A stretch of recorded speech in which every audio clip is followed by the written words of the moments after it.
Hello everyone. आज day 14 है 90 days DevOps challenge का।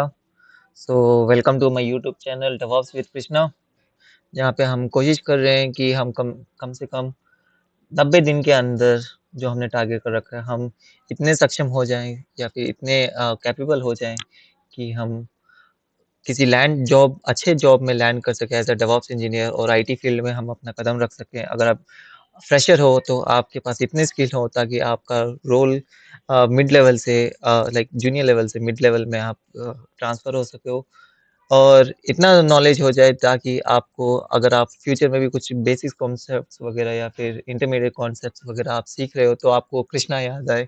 तो देखते हैं। चलो आज क्लास स्टार्ट करते हैं। तो आज क्या सीखेंगे हम? आज हम इलास्टिक लोड बैलेंसर सीखेंगे। ईएलबी मतलब इलास्टिक लोड बैलेंसर, और कितने टाइप्स होते हैं इलास्टिक लोड बैलेंसर के, और एक डेमो भी देखेंगे। और होप करता हूँ आपका जो सर्वर आपने बनाया होगा वो स्टॉप ही रखा होगा, आपने टर्मिनेट नहीं किया होगा। उसी के रिलेटेड आज हमें एक काम करना है। देखते हैं। मैं भी एक सर्वर बनाऊंगा। तो लोड बैलेंसर क्या होता है? तो लोड बैलेंसर आप उसी के नाम से ही देखिए कि उसमें लिखा हुआ है लोड को बैलेंस कर रहा है। तो ये क्या करता है, ट्रैफिक को डिस्ट्रीब्यूट करता है मल्टीपल सर्वर्स में। ठीक है। जैसे कि समझ लो एक सर्वर भी फेलियर हो गया है, तो दूसरे सर्वर में आप उसका ट्रैफिक को भेजने की कोशिश करता है, और अवेलेबिलिटी और स्केलेबिलिटी को इम्प्रूव करता है। तो ऐसा समझिए जैसे कि मैंने तीन चार पाँच पाँच छः सर्वर बना रखे हैं। ठीक है। तो बट अगर मैंने एक ही सर्वर पे बहुत सारा ट्रैफिक जा रहा है एक ही सर्वर पे, लेकिन जो बचे हुए चार सर्वर है उस पर ट्रैफिक नहीं जा रहा, तो वो ऑटोमेटिक शटडाउन हो जाएगा। पहला वाला वो लोड लेके बिना मतलब फेलियर हो जाएगा, मतलब वो अपने आप को मतलब संभाल नहीं पाएगा। फिर दूसरे पे जाएगा, फिर तीसरे, ऐसे ऑल एक करके एक वन बाय वन सब सब डाउन हो जाएंगे। तो हम वो नहीं चाहते, तो हम क्या करते हैं कि डिस्ट्रीब्यूट करते हैं कि इवनली जाए लोड, और हर सर्वर पे इतना लोड हो। अगर एक बिजी है तो दूसरे सर्वर पे जाए, अगर दूसरा भी बिजी है तो तीसरे सर्वर पे जाए, और हमारे एप्लीकेशन के मुताबिक काम करे ट्रैफिक। तो उसके लिए हम लोड बैलेंसर यूज करते हैं। ये बहुत इंपॉर्टेंट कॉन्सेप्ट है, लोड बैलेंसिंग वगैरह। आपसे डे इन डे आउट, अगर आप डेवऑप्स इंजीनियर हो, आपसे लोड बैलेंसिंग मतलब आपको कॉन्सेप्ट पता होना चाहिए कि क्या हो रहा है क्या नहीं हो रहा है। और जब हम कुबरनेटिस फ्यूचर में जाएंगे तब भी हमें एक लोड बैलेंसर हम बात करेंगे, डिस्कस करेंगे, तब भी हम पढ़ेंगे। तो बट यहाँ पे AWS लोड बैलेंसर थोड़ा आसान है। हम मतलब आपको GUI दिख रहा है, आपको सब कुछ आपके आंखों के सामने दिखेगा। अभी हम जैसे आज डेमो करेंगे, तो इसके टाइप्स के बारे में पढ़ देते हैं। तो हमें ना AWS लोड बैलेंसर में थ्री टाइप्स के लोड बैलेंसर है: application load balancer, network load balancer और गेटवे लोड बैलेंसर। ठीक है। एप्लीकेशन ना HTTP और HTTPS 7 लेयर में काम करता है। तो ये लेयर 7 क्या है? ठीक है। आपसे इंटरव्यू में पूछा जाएगा, अगर आप फ्रेशर्स हो ना, तो आपसे ये पूछा जाएगा एप्लीकेशन लोड बैलेंसर और नेटवर्क लोड बैलेंसर में डिफरेंस क्या है। तो आप प्रिपेयर होके जाना कि OSI मॉडल्स होते हैं जहाँ पे लेयर 1 में फिजिकल लेयर होता है। फिजिकल लेयर कुछ नहीं, OSI मॉडल ना आप खुद इतना भी डीपली मत पढ़ना, बस समझने की कोशिश करना चाहिए। पहला वाला लेयर मतलब फिजिकल लेयर, मतलब जहाँ पे डाटा अपने केबल्स वगैरह होते हैं। नेटवर्क लेयर्स मतलब जहाँ पे हमारे आईपीस वगैरह होते हैं। तो आप उतना उतना ही सीखना, मतलब ज़्यादा नहीं, बस आपको ध्यान होना चाहिए कि हाँ, एक OSI मॉडल में एक लेयर में काम करता है। तो एप्लीकेशन लोड बैलेंसर होता है ना, तो वो लेयर 7 में मतलब बिल्कुल टॉप पे काम कर रहा होता है, जहाँ पे ह्यूमन इंटरेक्शन होता है एप्लीकेशन उसके साथ। तो वो एप्लीकेशन लोड बैलेंसर है। नेटवर्क लोड बैलेंसर में ना लेयर 4 में काम करता है, जहाँ पे ट्रांसपोर्ट लेयर है, जहाँ पे आपका TCP UDP काम कर रहा होता है। ठीक है। तो इतना ही समझो, ज़्यादा आपको डीप डाइव करने की जरूरत नहीं है, बस ये याद रखना एप्लीकेशन लोड बैलेंसर है ना, तो ह्यूमन इंटरेक्शन जहाँ पे होता है HTTPS लेयर 7 पे काम करता है, और note network load balancer TCP UDP पे काम करता है। और जो गेटवे लोड बैलेंसर है, तो वो मतलब मैंने तो कभी इस्तेमाल नहीं किया, फिर भी यहाँ पे लिखा हुआ है कि थर्ड पार्टी वर्चुअल एप्लीकेशंस के लिए काम करता है। तो अभी तक मेरा एनकाउंटर गेटवे लोड बैलेंसर से हुआ नहीं है। तो आप मेन फोकस आप यही करें, एप्लीकेशन और नेटवर्क लोड बैलेंसर में आपसे पूछा जाएगा। सो नेक्स्ट है कि एप्लीकेशन लोड बैलेंस के डीप डाइव करते हैं थोड़ा। तो लेयर 7 में जैसे मैंने बताया उसका फीचर क्या है, फीचर ये है कि वो पाथ बेस्ड कर सकते हैं और होस्ट बेस्ड राउटिंग कर सकते हैं। ठीक है, जैसे कि आप पाथ बेस्ड क्या होता है, जैसे एग्जाम्पल डॉट कॉम है, फिर ऑर्डर्स आया है, ठीक है, और फिर एग्जाम्पल डॉट केम स्लैश इमेजेस आया है, बट वो एक ही चीज को कर रहा है लेकिन अलग अलग पेजेस खुल रहे हैं। अब मैं दिखाता हूँ अभी। और होस्ट बेस होता है API dot example dot com आ रहा है, फिर mobile dot example dot com आ रहा है। तो मैं अभी दिखा देता हूँ आपको, जैसे कि ये अमेजोन का एक वो है, तो पता नहीं अलाउ है कि नहीं दिखाना। तो यहाँ पे देखो अमेजोन, यहाँ पे ऊपर यूआरएल में देखो amazon.in, बुक्स से आपको बुक्स का सेक्शन खुला हुआ है। ठीक है, मोबाइल्स मोबाइल्स में जाऊंगा तो मोबाइल फोन्स का सेक्शन, यहाँ तक आप ध्यान दीजिए, तो मोबाइल खुल गया है। ठीक है, अगर हम इलेक्ट्रॉनिक्स में चलते हैं, इलेक्ट्रॉनिक्स का नाम आ रहा है। तो ये सब पाथ बेस, ये मतलब पाथ बेस राउटिंग हो रही है यहाँ पे, मतलब पाथ से पेज चेंजेस हो रहे हैं। ठीक है, और और ये दूसरा है होस्ट बेस। होस्ट बेस क्या है, API dot example dot com. आपने कभी आपने भी अभी कभी एनकाउंटर किया होगा कि जब भी आप इंटरनेट वगैरह यूज करते हो, तो जैसे कि अ, मेरे ये समझ लो कुछ एग्जाम्पल डॉट कंपनी ही है, हाँ, तो पहला जो आता है ना, तो मेरा नाम आके एग्जाम्पल डॉट कॉम आता है, फिर उसके बाद अगर आप कुछ काम कर रहे हो जीमेल, फिर मेरा कंपनी का नाम आएगा, वैसा। तो वैसे भी होस्ट बेस्ड राउटिंग कहते हैं उसे। ठीक है, होस्ट बेस्ड राउटिंग आप इंटरनेट में सर्च कर लेना, एक दो एग्जांपल लिख जाएंगे तो आपको समझ में आ जाए। जैसे मैंने आपको दिखाया ना ऑर्डर डॉट इमेजेस डॉट, यहाँ पे भी सेम, बस ऊपर सामने वाला वो चेंज होते रहेंगे।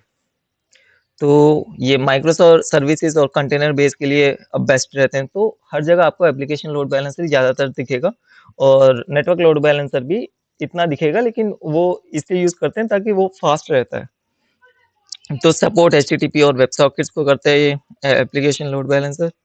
तो अगला चलते हैं नेटवर्क लोड बैलेंसर की तरफ। तो नेटवर्क लोड बैलेंस जैसे हमने ओएसआई मॉडल में देखा, लेयर 4 में काम करता है ट्रांसफर, जहाँ पे यूडीपी और वो काम करते हैं टीसीपी, तो can handle million of request पर। और हम नेटवर्क लोड बैलेंसर इसलिए यूज करते हैं, इतना याद रखना, कि लेटेंसी लो होता है। जैसे आपका कुछ एप्लीकेशन बहुत जल्दी जाना चाहिए, डिले नहीं होना चाहिए, तब हमें नेटवर्क लोड बैलेंसर हम यूज करते हैं, और ये लेयर 4 में काम करता है। ठीक है, तो बस इतना याद रख लेना। और ये गेमिंग देखो, जैसे कि मैंने बोला ना लेटेंसी कम होना चाहिए, तो गेमिंग वगैरह में, इंटरनेट ऑफ थिंग्स में, या फिर एप्लीकेशंस रिक्वायर एक्सट्रीम परफॉर्मेंस, तो गेमिंग में अगर आप स्लो स्लो चल रहे हो तो उसका उतना मजा नहीं आता, तब वहाँ पे नेटवर्क लोड बैलेंसर वगैरह यूज होते हैं। तो की कंपोनेंट्स इलास्टिक लोड बैलेंसर में हम क्या क्या कंपोनेंट्स देखते हैं, हम क्या क्या देखेंगे, एक लिसनर देखेंगे, एक टारगेट ग्रुप देखेंगे, हेल्थ चेक्स देखेंगे, और रूल्स देखेंगे। ठीक है, तो जब हम लोड बैलेंस भी बनाएंगे तब हम ये सब देखेंगे। तो लिसनर क्या होता है, जहाँ पे आपको ना आ, आप बता रहे होते हो कि कौन सा पोर्ट खुला हुआ है, कौन सा प्रोटोकॉल है, तो वो लिसनर है। ठीक है, और टारगेट ग्रुप क्या है, कि टारगेट ग्रुप कुछ भी हो सकता है। एक लॉजिकल ग्रुप होता है, अगर आप EC2 को EC2 से भी, मतलब आपके मशीन से आप उसको जोड़ सकते हो, या फिर आप किसी अपने आईपी एड्रेसेस के साथ जोड़ सकते हो, या फिर किसी अ, मतलब आपकी राउटिंग कहाँ होनी चाहिए, आप लोड बैलेंसर कहाँ पे आपका पॉइंट होना चाहिए, उसको डिफाइन करते हैं हम, या फिर मशीन्स के थ्रू डिफाइन कर सकते हैं, या फिर हम आईपीज के थ्रू उसको डिफाइन कर सकते हैं। आपको दिखाऊंगा वहाँ पे तीन चार ऑप्शंस होते हैं।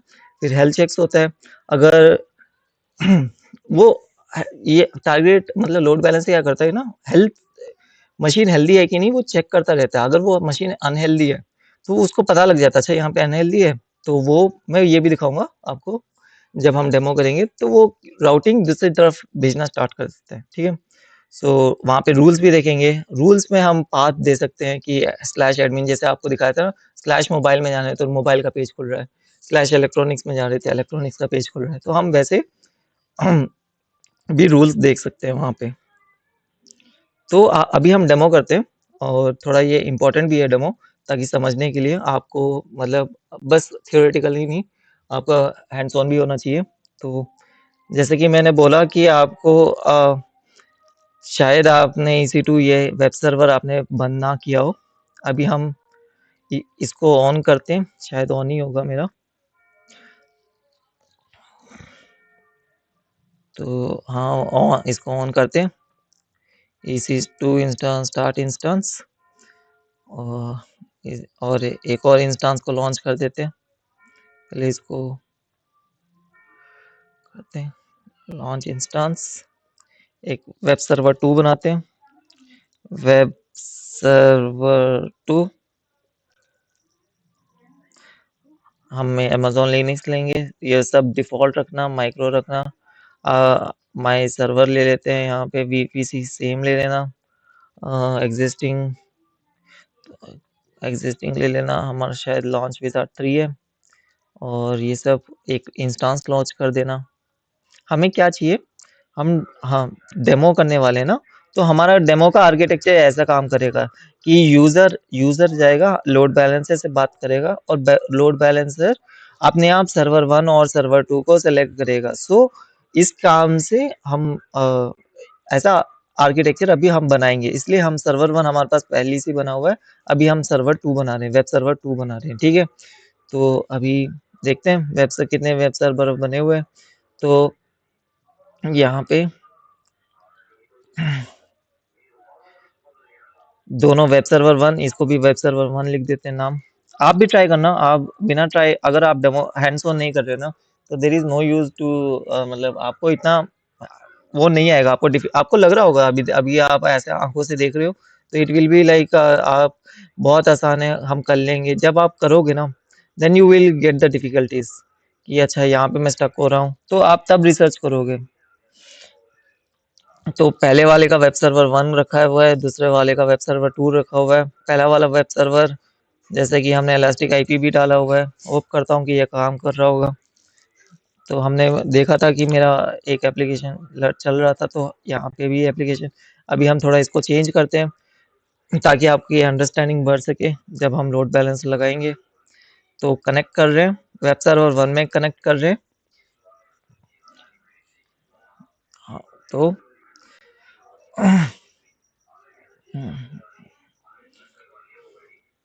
वेब सर्वर में हम कनेक्ट करें, तो हम हिस्ट्री दबाते हैं।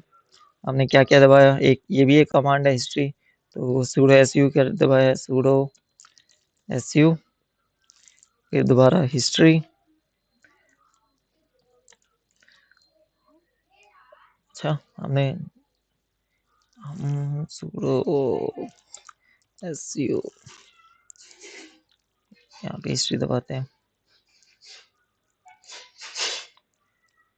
आई थिंक कुछ नहीं किया, देखते हैं।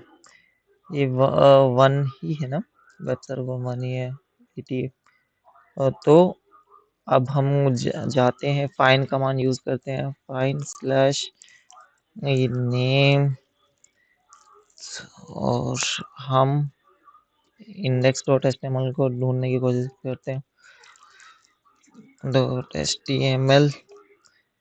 सो हमारे index.html कहाँ पे, यूजर शेयर, यहाँ पे जाते चलते हैं cd। तो जब मैं बोला ना, आप जब तक प्रैक्टिस नहीं करोगे तब तक आपको हैंड्स ऑन नहीं आएगा। तो अभी हम हैंड्स ऑन ही कर रहे हैं। तो मैंने अभी देखो, मेरे को पता नहीं है कि index.html कहाँ पे है, तो मैं अभी कॉपी मतलब फाइंड कमांड यूज करके वो पाथ लेके अभी जाने की कोशिश कर रहा हूँ। तो अब आ गए हम, index.html को हम टैम्पर करते हैं। पहले ls -lstr करते हैं, तो रीड राइट ऑप्शन है, तो i index.html,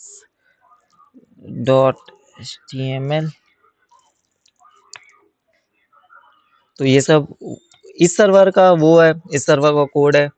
तो आप ना ये जो आईपी है ना, अपने फोन में भी खोल सकते हो, ठीक है।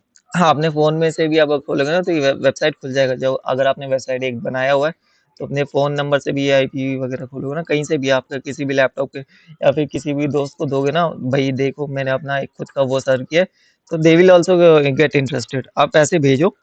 तो हम पहले अपने इसको क्लीन कर लेते हैं, %d, तो हम इंस्टॉल करते हैं। तो हम एक डॉट HTML फाइल को हम करते हैं। तो एक सिंपल HTML फाइल बनाने की कोशिश करते हैं। तो आप चैट जीपीटी से पूछो, इतना लोड लेने की जरूरत नहीं है।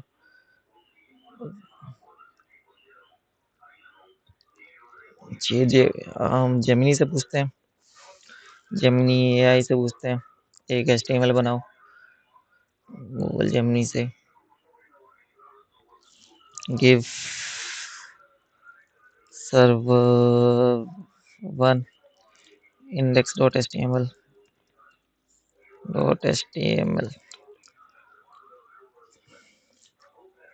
तो ये कोड दे दिया इसने कि HTML करो, हेड करो।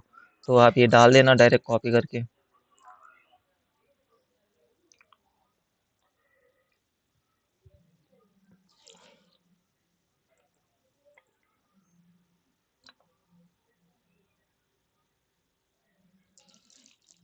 फिर उसके बाद एस्केप दबाना, उसको सेव कर देना, WQ कर दबाना। तो हमने वेब सर्वर 1 को हमने वो कर दिया है, मतलब चेंज कर दिया है। अभी देखते हैं क्या आता है। तो यहाँ पे आया वेलकम टू सर्वर 1, ठीक है। तो हमने ये भी लिखा हुआ कि प्रोडक्शन है, सर्वर 1 प्राइमरी है करके, ठीक है, ऑनलाइन है करके। अब हम अपने दूसरे वाले सर्वर में जाते हैं, वेब सर्वर 2 में, जहाँ पे हमने अभी अभी लॉन्च किया है वेब सर्वर 2। तो कनेक्ट करते हैं। कनेक्ट करने हो सकता है आपको लग रहा हो कि बहुत हैवी हो रहा है, मतलब मैं इतना पढ़ा देता हूँ कि शायद आपको नहीं, बट ये बहुत बेसिक लेवल है। और अगर आप एक बार नहीं, 2 बार नहीं, 3 बार अगर आप कोशिश करोगे तो आपको आ जाएगा। सो sudo yum, जो नए हैं उनको हैवी लग रहा होगा, और जो मतलब पहले से ही जानते हैं तो उनके लिए तो वो सोच रहे होंगे क्या ही सिखा रहा है करके। तो हैवी कुछ नहीं है, कुछ भी हैवी नहीं होता। सब कुछ अ, अगर आप बस दिमाग पे, उस पे डिपेंड करता है। अगर आप समझते हो कि मुश्किल है तो मुश्किल है, अगर सोचते हो कि आसान है तो आसान है। यम इंस्टॉल इंजीनिक्स। क्या बोल रहा है यहाँ पे, पढ़ो। कभी बोलते हैं ना कि आप सुपर प्रिविलेजेस नहीं हो, सुपर प्रिविलेज चाहिए तो हमें क्या दबाना है, सूडो। तो हम अब दबाते हैं। तो सूडो से ले लिया उसने, मैंने nginx इंस्टॉल कर दिया है।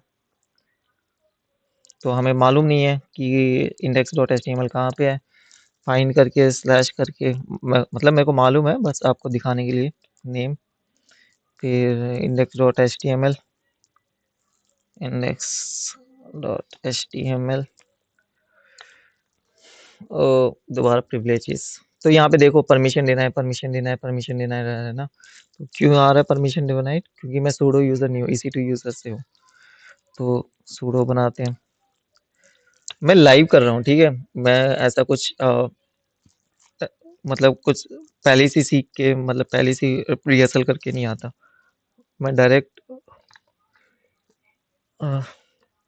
पीपीटी बनाता हूँ, पीपीटी के बाद डायरेक्ट ही कोशिश करता हूँ कि डायरेक्ट ही हो जाए, क्योंकि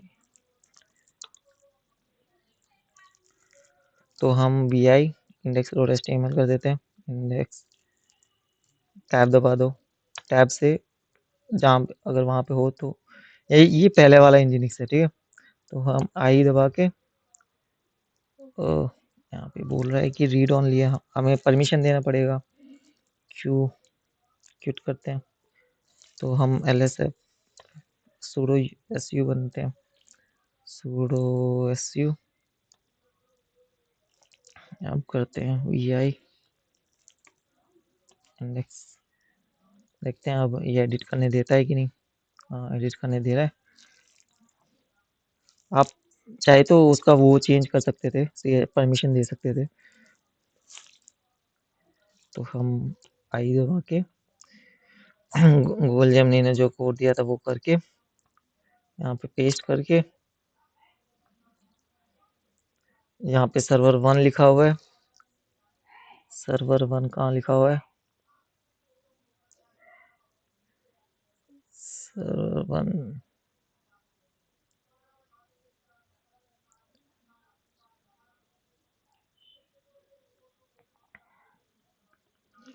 पे सर्वर 2 लिख देते हैं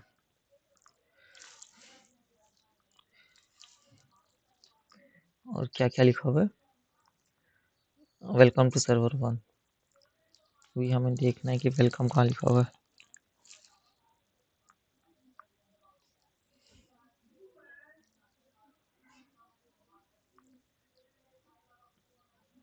यहाँ पे लिखा हुआ है,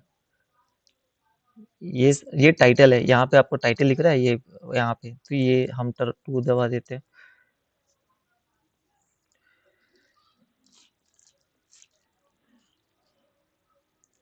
और नीचे आते हैं, वेलकम टू सर्वर 1 बड़े बड़े अक्षरों में लिखा हुआ है, वेलकम टू सर्वर 1 यहाँ पे।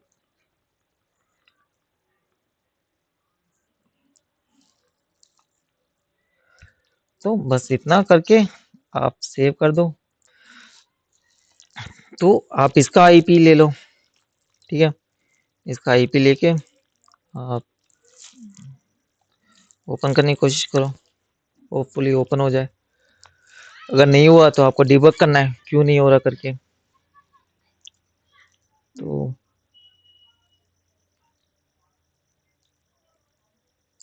अभी नहीं खुला है तो हम डिबग करते हैं, इसके सिक्योरिटी ग्रुप में जाते हैं, सिक्योरिटी ग्रुप में जाके 880 खुला हुआ है, तो कंट्रोल सी दबा के इनकॉग्निटो में ट्राई करते हैं एक बार।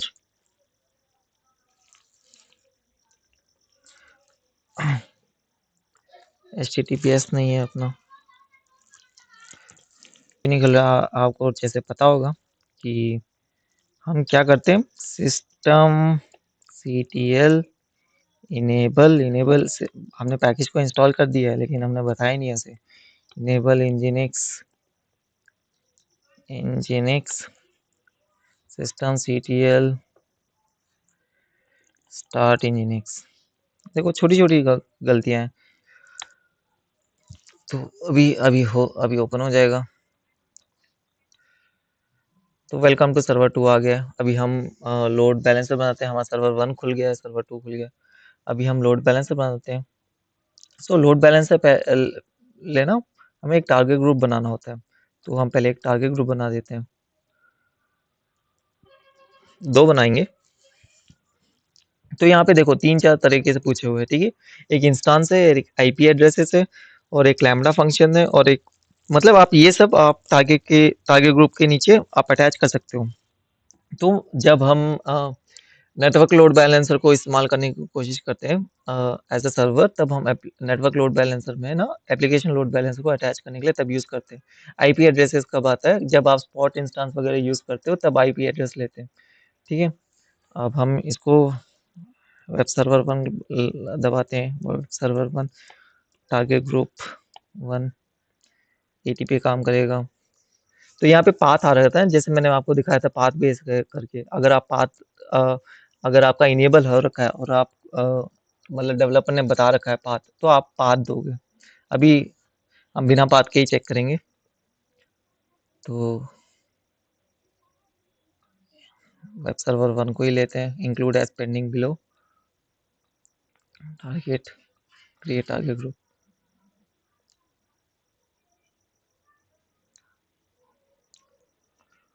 तो एक और टारगेट ग्रुप बनाते हैं,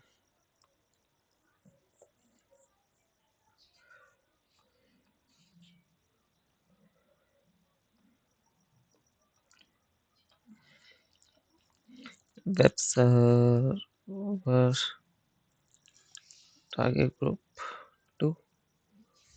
पोर्ट वगैरह 80 रखना, पाथ हमें अभी ज़रूरत नहीं है, बस हम लर्निंग लिए सीख रहे हैं। और वेब सर्वर 2 को इंक्लूड एज बिलो कर देना, नेक्स्ट कर देना, फिर क्रिएट टारगेट ग्रुप। अब एक लोड बैलेंसर बना दो, तो यहाँ पे जाना, क्रिएट लोड बैलेंसर। मैंने पहले से एक लोड बैलेंसर बना हुआ है, वहाँ किसी कुछ कर रहा था मैं, आप एक बट हम न्यू से सीखेंगे। तो देखो यहाँ पे 3 तरह के लोड बैलेंसर है, application load balancer, network load balancer और गेटवे लोड बैलेंसर, ठीक है। तो हम एप्लीकेशन लोड बैलेंसर को यूज़ करेंगे, और यहाँ पे हम नाम देंगे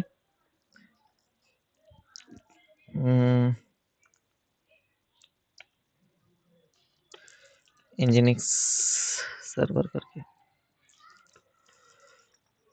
तो इंटरनेट फेसिंग रखेंगे, इंटरनल हम आगे सीखेंगे। सो लोड बैलेंसर हमेशा इंटरनेट लाइक इंटरनेट फेसिंग ही रहता है। अगर पब्लिक लोड बैलेंसर है हम 3-4 अवेलेबिलिटीज को दे देते हैं, पब्लिक ही रहेगा, और सिक्योरिटी ग्रुप भी डिफ़ॉल्ट रख देते हैं, और टारगेट ग्रुप देना है, एक वेब सर्वर टारगेट ग्रुप 1 है और टारगेट ग्रुप 2 है। क्रिएट लोड बैलेंसर, तो अभी हम लोड बैलेंसर को खोलेंगे, तो आप लोड बैलेंसर खोल देना। तो क्या आ रहा है, वेलकम टू सर्वर 2। आप एक दो बार रिफ्रेश करना, देखो वेलकम टू सर्वर 1। तो आपको पता है पीछे मशीन्स दूसरे हैं, आप एक दो बार मैं यहाँ पे रिफ्रेश कर रहा हूँ, तो एक दो बार रिफ्रेश करोगे तो आप ये इक्वली डिस्ट्रीब्यूट कर रहा है, ठीक है। वेलकम टू सर्वर 2 आ रहा है, अगर 2-3 बार आप क्लिक करोगे वेलकम टू सर्वर 1 आ रहा है। सो ऐसे डिस्ट्रीब्यूट कर रहा है, ठीक है। तो लेकिन मेन क्या है इसके पीछे, सर्वर तो ये है, मेन पीछे जो ये आईपी वाले सर्वर है, ठीक है। अब इससे आगे क्या करते हैं, ये जो लोड बैलेंसर है ना, इसको जाके राउट मैपिंग GoDaddy वगैरह में अटैच करते हैं। तो उससे क्या होता है कि यहाँ बेसिकली ऐसा ही काम करते हैं, कंपनी ऐसे ही काम करते हैं। उसकी हम सिर्फ एक आईपी को अगर हमें ज़रूरत है तभी हम यूज़ करते हैं, नहीं तो हम इस लोड बैलेंसर को जाके अपने राउट 53 में या फिर GoDaddy में जाके नेम चिप में जाके इसको मैप कर देते हैं। तो वैसे हमारे पीछे एक लोड बैलेंसर के पीछे मशीन्स होते हैं, ठीक है। तो बस इतना ही, आप ये डेमो पक्का करिए, और जैसे मैं आर्किटेक्चर भी बताया कि ऐसे हम काम कर सकते हैं। तो एक बनाइए, आपको कुछ नहीं, 2 मशीन्स बनाने हैं, उसमें नginx इंस्टॉल करना है। एक में सर्वर 1 लिखो, एक में सर्वर 2 लिखो, और देखो कि दोनों काम कर रहे हैं कि नहीं।